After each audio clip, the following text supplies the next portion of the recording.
Terima kasih Anda masih bergabung sama kami. Pemirsa, indeks harga saham gabungan atau IHSG ditutup penguat di level tertinggi sepanjang masa di level 7.931,251 dan menyentuh level intraday tertinggi di sepanjang masa di level 7.973,981. Sektor teknologi masih menjadi penopang utama untuk IHSG dengan saham DCII kembali sentuh auto reject atas atau arah. Indeks harga saham gabungan ditutup menguat 0,49% di level 7.931,25 di akhir perdagangan Kamis. Ini adalah rekor penutupan tertinggi sepanjang masa atau all-time high baru yang dicapai IHSG. Penguatan IHSG terbatas di penutupan sesi kedua, karena secara intraday IHSG sempat menguat ke level 7.973,98 yang sekaligus level intraday tertinggi sepanjang masa. Indeks sektoral dengan kenaikan terbesar, sektor teknologi kembali melesat 3,84%, sektor kesehatan naik 1,38%, dan sektor barang konsumen non-cyclical menguat 0,6%. Sedangkan indeks sektoral dengan pelemahan terdalam, sektor infrastruktur turun 0,44%, dan sektor keuangan melemah 0,35%. Saham-saham blue chip dan emiten milik konglomerat masih menjadi motor utama penggerak IHSG. Saham DCII ditutup menguat 9,99% ke level Rp336.650 per saham dan kembali mencatatkan dan kembali menyentuh arah. Saham DSSA ditutup menguat 3,95% di level Rp92.000 per saham. Selanjutnya saham Unilever ditutup menguat 2,52% di level Rp1.830 per saham. Sementara saham Telkom menguat 1,79% di level Rp3.420 per saham. Adapun saham market cap besar yang menjadi pemberat diantaranya saham BBCA ditutup melemah 1,68% di level Rp8.775 per saham dan saham Astra International turun 1,45% ke Rp5.100 per saham. IHSG menguat seiring kembalinya dana asing ke pasar modal. Di Rabu asing mencatatkan net buy senilai Rp1,52 triliun di pasar reguler. Rally IHSG merupakan bagian dari sentimen positif yang luas di pasar keuangan global. Kinerja ekonomi yang kuat dan harapan pemangkasan suku bunga memicu optimisme terhadap aset berisiko. Investor kini menantikan pidato kenegaraan Presiden Prabowo Subianto untuk mendapatkan petunjuk keseimbangan antara anggaran belanja populis dan disiplin anggaran. Berbagai sumber IDX Channel.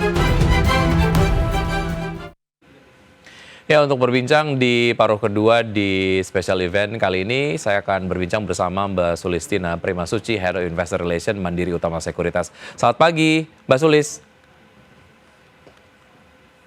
Baik, selamat pagi Mas Vicky. Ya, terima kasih sudah bergabung bersama kami, Mbak Sulis. Semoga kita sehat selalu, Mbak Sulis. Tentu saja kita kemudian masih berhubungan dengan pidato keuangan yang akan disampaikan oleh Presiden Prabowo Subianto di gedung MPR DPR RI hari ini begitu. Ingin kemudian menyambungkan dengan bagaimana pelaku pasar menyikapi berbagai macam kebijakan ekonomi pemerintah tahun 2025 dan juga kinerja APBN 2025. Bagaimana Anda kemudian melihat kedua hal ini, kebijakan ekonomi dan juga kinerja dari APBN 2025, Mbak Sulis? Baik. Untuk melihat ya bagaimana sih penyikapinya dari sisi pasar saham, terutama investor.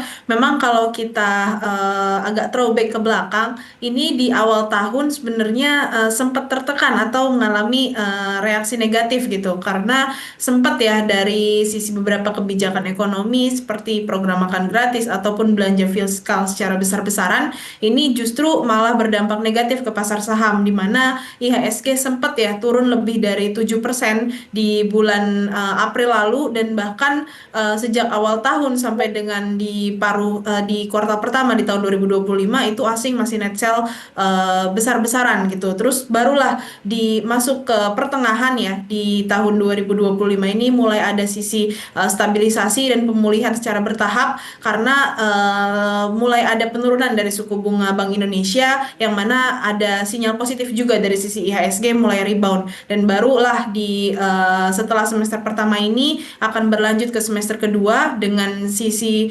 kebijakan seperti peluncuran Danantara dan lain sebagainya, itu bisa menjadi katalis baru ya positif untuk IHSG, terutama yang kemarin juga baru dirilis terkait data produk domestik bruto ya atau PDB yang pertumbuhan ekonominya itu cukup bagus, itu bisa menjadi katalis positif untuk IHSG. Baik, artinya ini memang ada semacam kepercayaan diri dari pelaku pasar sendiri terkait dengan kinerja dari APBN tahun 2025 begitu ya, yang berdampak kepada beberapa sektor dan juga ini berpengaruh terhadap keputusan investasi dari pelaku pasar. Baik, ini kalau kita lihat sektor mana saja mendapatkan berkah dari berbagai program prioritas dari pemerintah yang tentu saja dibiayai dari APBN 2025, Mbak Sulis.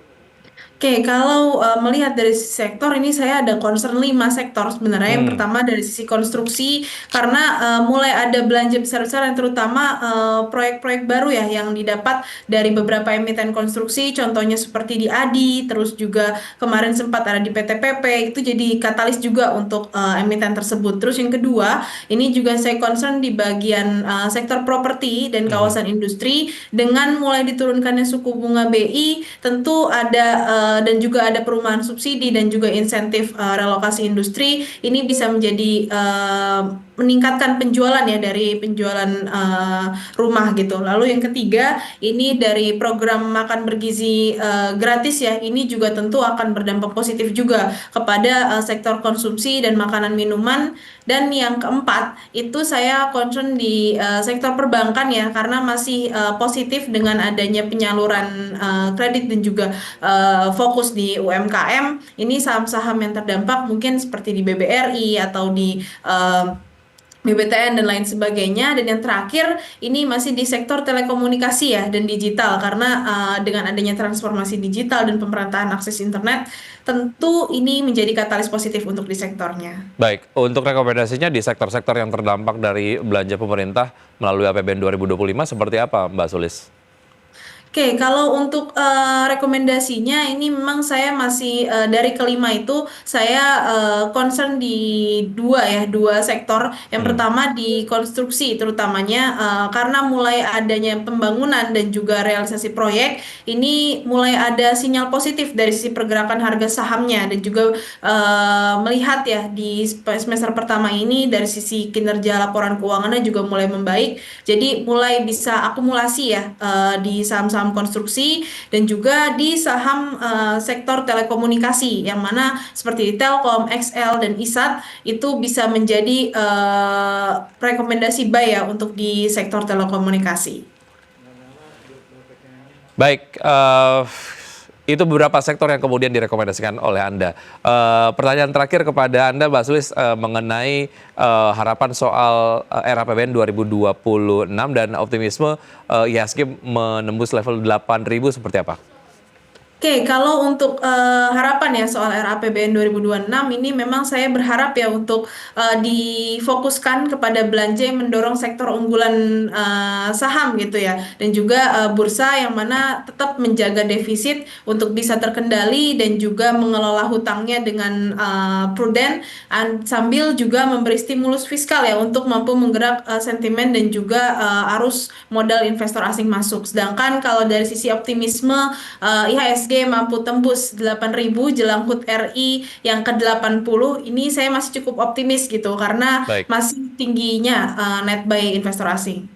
Baik, optimis jelang penutupan perdagangan hari ini 8.000 ya? Atau mungkin Anda masih melihat IHSG perlu waktu yang lebih panjang untuk kemudian bisa mencapai 8.000? Kemungkinan besar masih di hari ini ya. Oke. Saya masih cukup optimis untuk hari ini. Baik, Mbak Sulis, terima kasih sudah bergabung sama kami. Sukses selalu untuk Anda. Sampai jumpa. Sampai jumpa. Terima kasih Mas Vicky dan Baik. teman-teman Dan semuanya. pemirsa, berikutnya kita akan pass through data dari RTI terkait dengan pergerakan dari IHSG di pembukaan perdagangan sesi 1 di hari ini.